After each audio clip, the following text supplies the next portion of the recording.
तो दोस्तों इस तरह का कोटेशन होता है हमारा प्री इंजीनियरिंग बिल्डिंग स्ट्रक्चर का। अब इस कोटेशन को हम पॉइंट टू पॉइंट देखते हैं।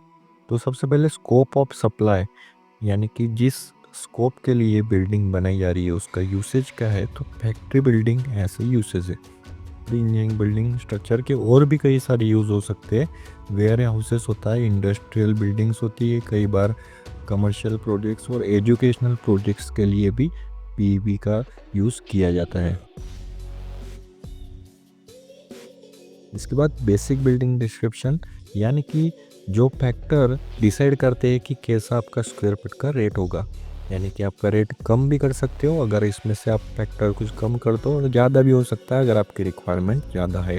तो फ्रेम टाइप दिया हुआ है सबसे पहले। फ्रेम टाइप यानी कि जो बेसिक फ्रेम स्ट्रक्चर होता है उसमें किस तरह का स्टील यूज़ किया जाएगा उसके लिए दिया गया है। तो CSSBSR इन प्लेट स्ट्रक्चर, प्लेट मेक, और जो स्टील यूज़ किया गया है वो यूज़ किया गया है टाटा का, JW का, या फिर उसकी इक्विवेलेंट यानी कि 345 मेगा पास्कल का होना चाहिए। इसके अलावा दिया गया है विड्थ, जो कि आपका स्ट्रक्चर का विड्थ होगा out to out clear span, यानी कि ब्रिक वर्क पीस में अगर आपको वही है तो पकड़ा जाता है। लेंथ दिया हुआ है। अब यू हाइट दी गई है। अब यू हाइट क्या होती है दोस्तों, कि अगर सपोज कीजिए आपका इस तरह का स्ट्रक्चर है प्री इंजीनियरिंग बिल्डिंग स्ट्रक्चर का, तो जो ये मैक्सिमम हाइट होती है प्लिंथ लेवल से, इसको हम बोलते हैं यू हाइट। इसके बाद मेज़नीन डेक स्लैब अगर आपकी रिक्वायरमेंट होती है तो उसके हिसाब से ये दिया जाता है।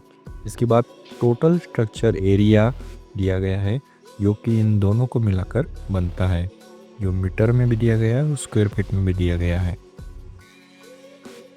इसके बाद दोस्तों ओपनिंग्स करके एक दिया है, उसके अंदर जो आपकी डोर्स, विंडोज़ या फिर शटर्स कमर्शियल प्रोडक्ट अगर है तो उसके बारे में डिटेल दी गई है। तो यहाँ पर 5 नंबर ऑफ रोलिंग शटर है और 30 नंबर ऑफ विंडोज़ दिए गए हैं।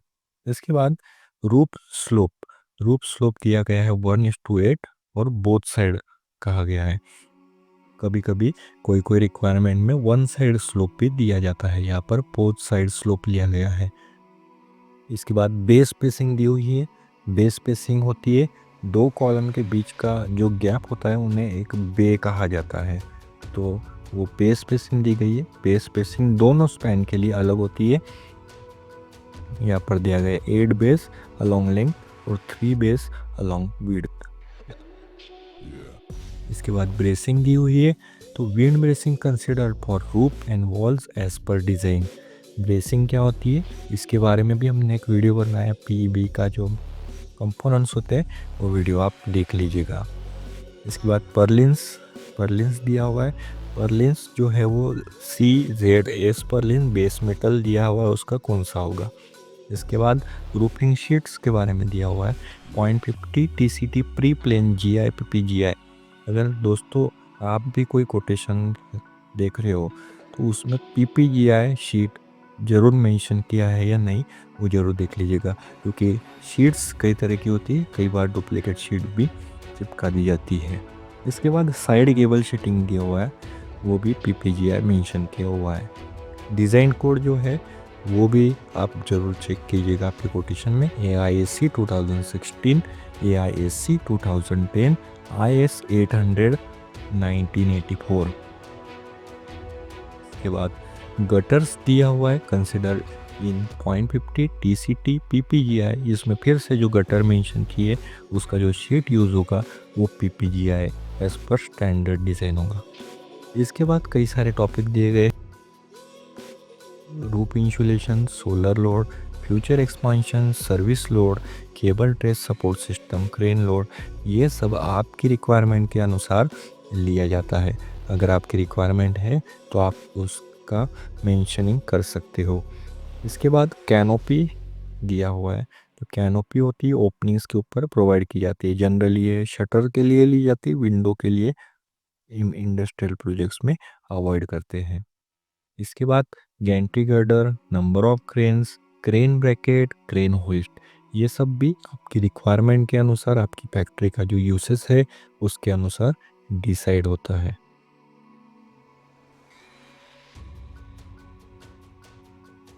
इसके बाद स्काईलाइट पॉलीकार्बोनेट दिया हुआ है।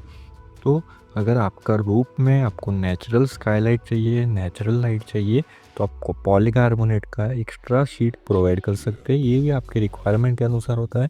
इस कोटेशन में ये ऑप्शन लिया गया है और 16 नंबर ऑफ शीट्स ये यूज़ की जा रही है, वो भी सिर्फ रूफ के लिए। इसके अलावा टर्बो फैंस, ये एक्स्ट्रा एसेसरीज रिक्वायरमेंट के हिसाब से ली गई है। आप भी इसे ले सकते हैं या फिर अवॉइड कर सकते हैं। इसके बाद कैनोपी जो है 1.5 मीटर प्रोजेक्शन के लिए ली गई है। 6 नंबर ऑफ कैनोपी यानी कि 6 नंबर ऑफ रोलिंग शटर इस प्रोजेक्ट में यूज़ किए जाएंगे, इसलिए 6 नंबर ऑफ कैनोपी भी ली गई है। इसके बाद दोस्तों टेक्निकल स्पेसिफिकेशन दिया हुआ है इस कोटेशन में, जो कि डिज़ाइन क्राइटेरिया मेंशन किया गया है। डिज़ाइन लोड, सर्विसिबिलिटी लोड, अगर कोई टेक्निकलिटी जानता है तो उसे ये चीज़ ज़रूर पता होनी चाहिए।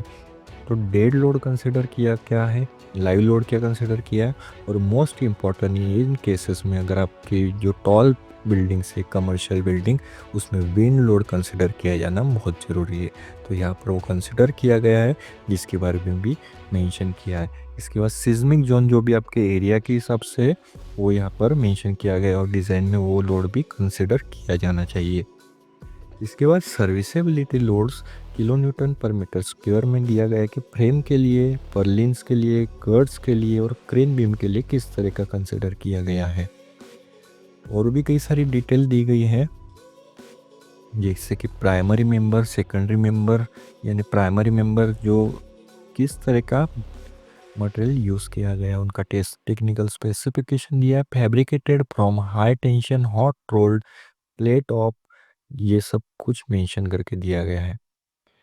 आगे बढ़ के अगर हम देखते हैं तो अगला टॉपिक है कुछ एक्सक्लूजन्स करके एक टॉपिक दिया है।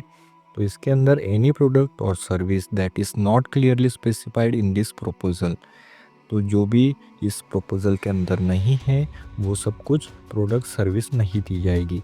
इसके बाद unloading storage of anchor bolt and templates are in customer scope, no civil mechanical electrical work is included, यानी कि सिविल मैकेनिकल इलेक्ट्रिकल को वर्क को कोई एंटरटेन नहीं किया जाएगा। इसके अलावा any waterproofing at the connection junction of civil and steel building is in customer scope, concrete embedded plates of any kind, foundation and masonry design work material, यानी कि फाउंडेशन मैसनरी का भी कोई काम आपको, कंक्रीट का भी कोई काम आपको उनकी तरफ से करके नहीं मिलेगा। ये सारे एक्सक्लूजन्स इन्होंने दिए हैं। इसके बाद स्पेशल नोट्स में भी कई सारी डिटेल्स दी गई है कि any changes propose by client consultant in building details design after submission of approved drawing will call for suitable time extension of overall completion schedule and cost consideration if required, यानी कि जब आपका quotation approve हो गया है, आपके drawing approve हो गए, उसके बाद यदि आप कोई चेंज करते हो डिज़ाइन में, तो फिर ये इससे क्या होगा, आपका ओवरऑल कंप्लीशन टाइम बढ़ जाएगा, आपका कॉस्ट भी एक टाइम पे बढ़ सकता है, और जो पीरियड टोटल स्ट्रक्चर का वो बढ़ जाएगा। Fabrication starts only after financial arrangement as per agreed payment terms of PO, यानी कि काम फैब्रिकेशन यानी कि पीईबी का जो बिल्डिंग का फैब्रिकेशन का काम है वो कब शुरू होगा, जब आपका जो अग्रीमेंट है उसके हिसाब से एडवांस आप उन्हें दोगे तब। ये सारे कुछ स्पेशल नोट्स दिए हुए। PB supplies will start with dispatch of anchor bolts and templates, यानी कि सबसे पहले क्या सप्लाई होगा, एंकर बोल्ट और टेम्पलेट। टेम्पलेट एंकर बोल्ट आपने देखे होगा, इस तरह का टेम्पलेट होता है बोल्ट का, जो भी आपका डिज़ाइन है उस तरह का। Erection will start after handing over compacted floor by client civil agency. तो ये सारे जो है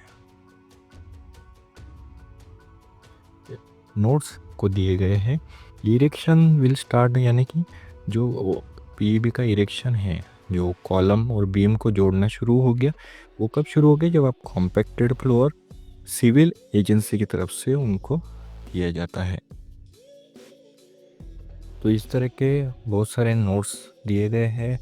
इसके बाद अप्रूवल ड्राइंग करके एक टॉपिक दिया है। Will issue approval drawing within 2 weeks from date of signing contract. Buyer must return the accepted approval drawing, यानी कि जो ड्राइंग है वो 2 हफ्ते में मिल जाएगा कॉन्ट्रैक्ट साइन होने के बाद।